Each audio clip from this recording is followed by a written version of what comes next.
Hey there, welcome back. So basically, I absolutely love horror movies and I want to be well versed in the classics. So I watched a bunch of horror movies in the past and now I kind of want to see how their books held up. So these are the classic horror books that I have read recently. We're going to go with ones I highly recommend, like people read for just the enjoyment of them, ones that I appreciate for their place in horror history in books and what they've done for the genre, but really the enjoyment of them is kind of lost when you know the story itself. Like going in knowing the twist and the plots, the book really didn't hold up for enjoyment factor on its own. And then just ones I'm like, trash, don't. Just personal opinion, I wouldn't read them again, I wouldn't recommend them to anyone. We're starting with Rosemary's Baby. I adored this book so much. I went in not expecting anything. It was written in, I don't know when, dates on screen, but I figured it would be a classic, but not really enjoyable, flat. I expect the writing style to be bad. I expected I don't know what I expected. It was not this. I did not expect to love the characters. Rosemary, I adored this character. I felt her isolation. I felt her fear. Her friends around her being worried about her. I've never hated a character more than Guy in a very long time. This was just an incredible read. Cat wants to play. Oh, I highly recommend this book. Knowing the twist of it does not take away from the atmosphere, from the characters, from the emotions you feel during this book. I adored the movie. It was cute's probably the wrong word. It was entertaining. It was atmospheric. I enjoyed just watching it. It was a good experience. But the emotions of the book just hit me harder. Again, that isolation feeling. Highly recommend Rosemary's Baby. Full 5 stars. I want to reread this so bad. Next is Frankenstein. Like 4.5 stars. The emotions of this book is its real selling point. Everyone just feels so much passion, so much love, so much anger, so much vengeance. Victor Frankenstein needs to calm down. Like, his emotion levels go from 1,000 to 0 to 20 million back and forth. Like, he's all over the place. He needs to calm down. The writing style is a bit of an issue. Written in like 1818, I believe. It was difficult. I didn't expect to enjoy this book when I started it just because of the writing style. It was really hard to connect to. It was overly flowery, overly descriptive.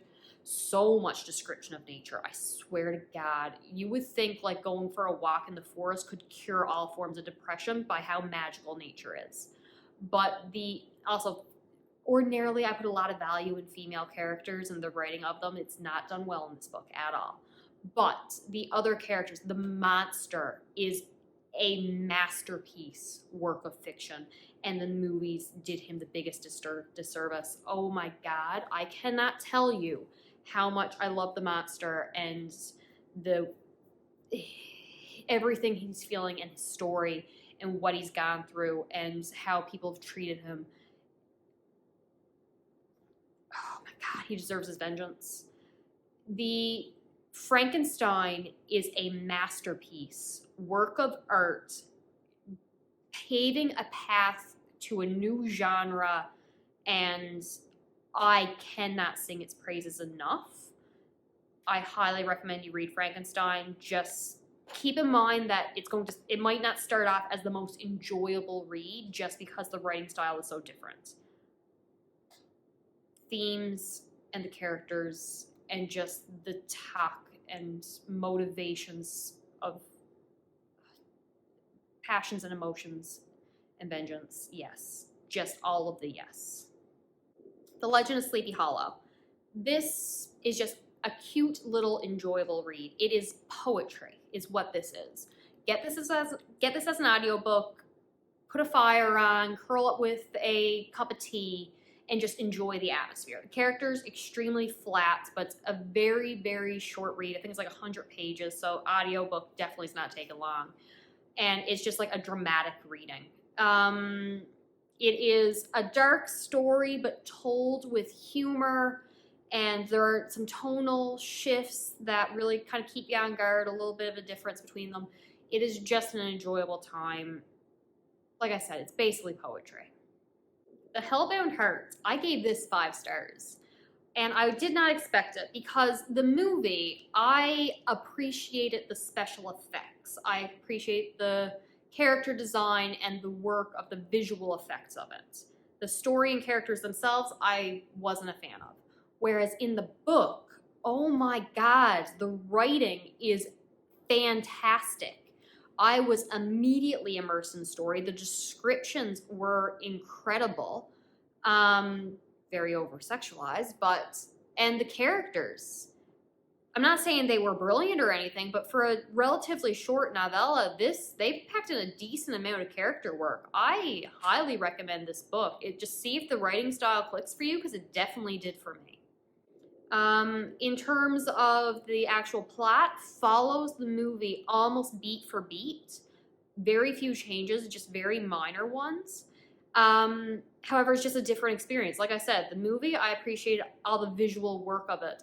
But the book, I just so appreciated the writing, and I definitely enjoy the characters more in the book, even though the actual plot was followed very closely in the movie. Okay. Don't hate me. Please don't hate me. We are now into the I appreciate them as works of horror fiction and what they did for the genre.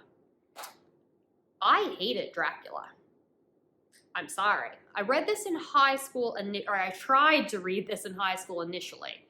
And just DNF'd it after a couple chapters. I couldn't get past the everything told in journal or diary entries or news articles. There's no descriptions of an actual story. It's like found footage in book form.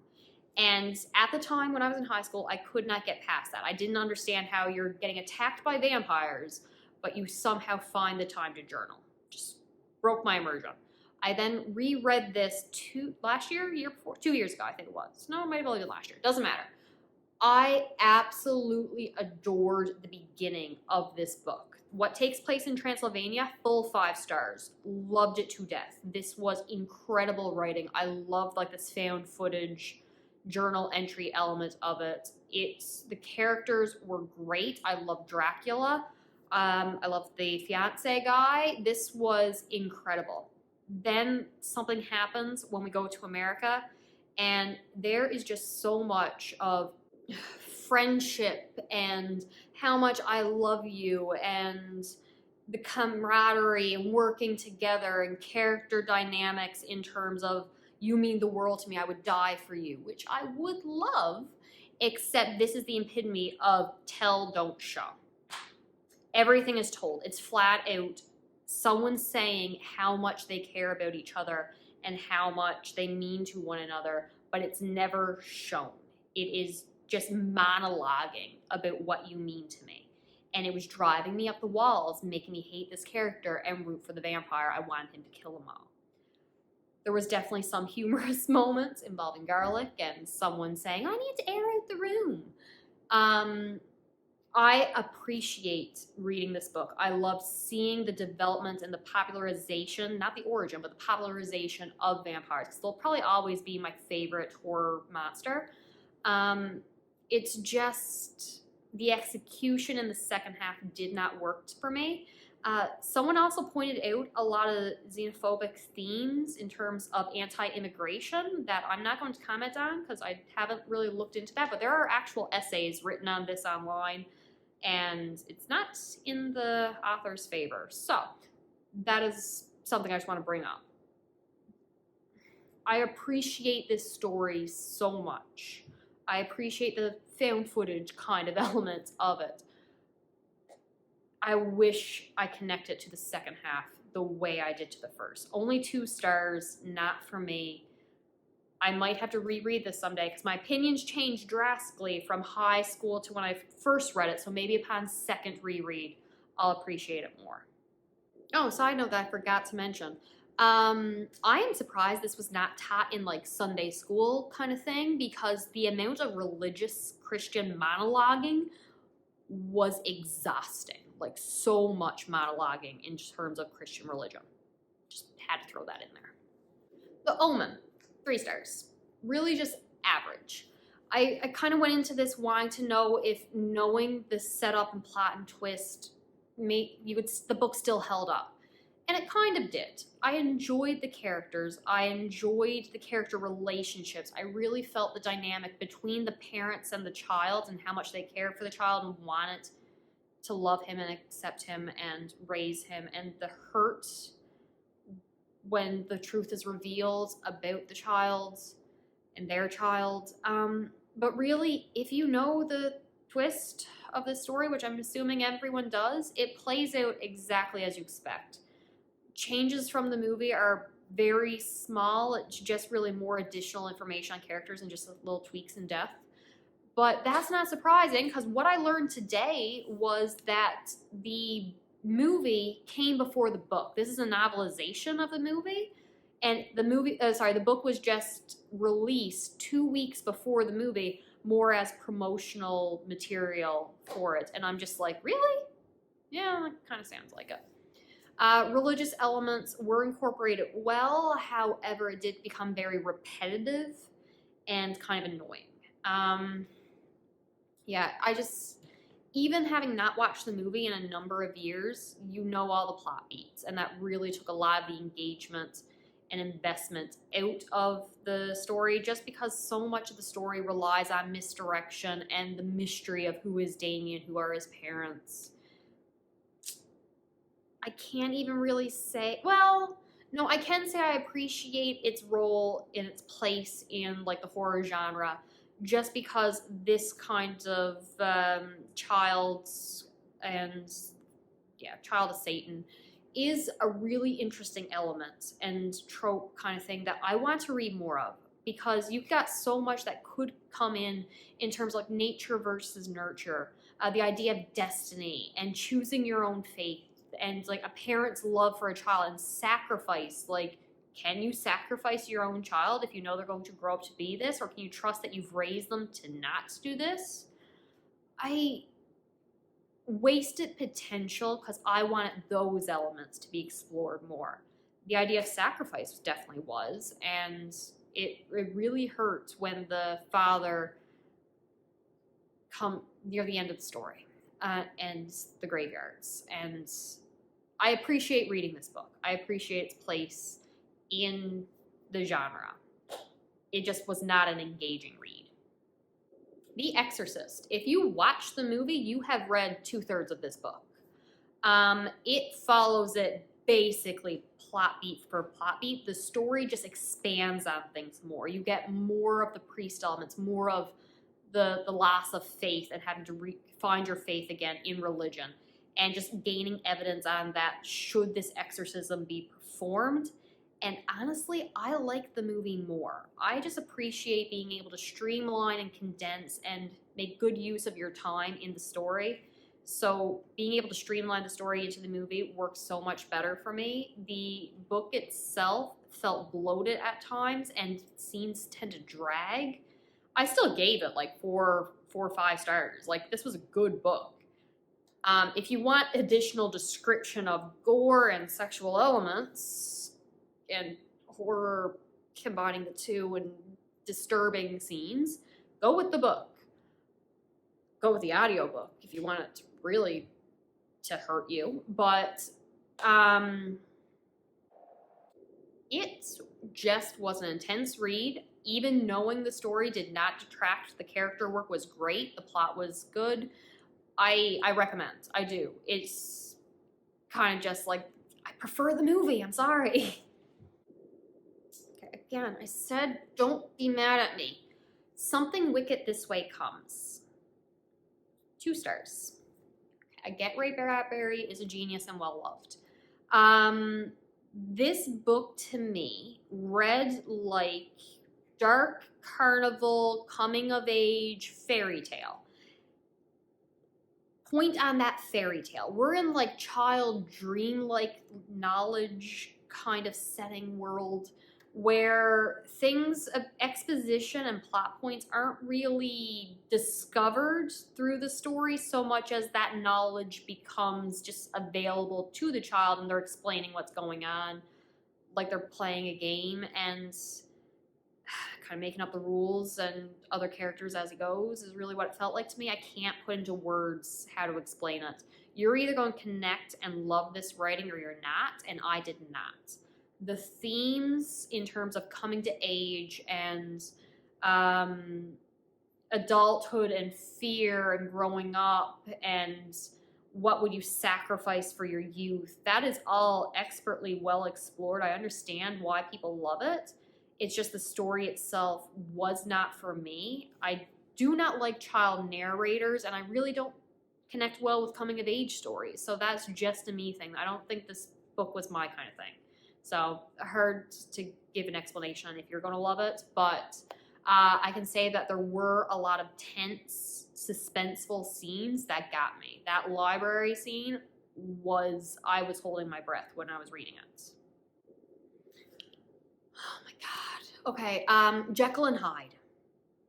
You know the twist of Jekyll and Hyde. You learned about it in Tom and Jerry and every other childhood TV show probably had an episode with a reference to Dr. Jekyll and Mr. Hyde.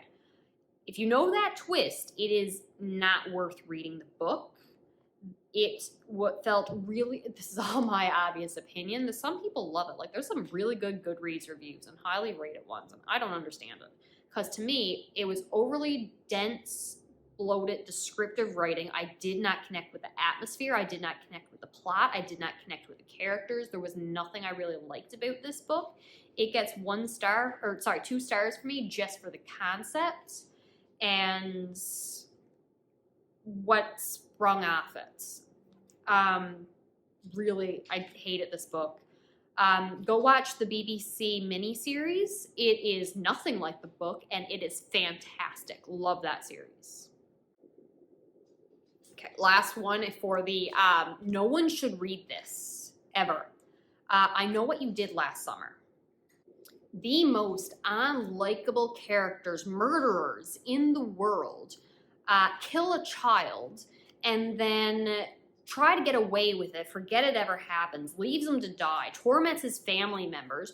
You have apparently a magical world where saying, I promise, or let's make a pact, is magically binding because that's the only explanation for why no one goes to the cops. Literally the only explanation. When someone is trying to kill them, threatening them very obviously, multiple attempts on their life, they're like, yeah, it's probably not related to what we did last summer.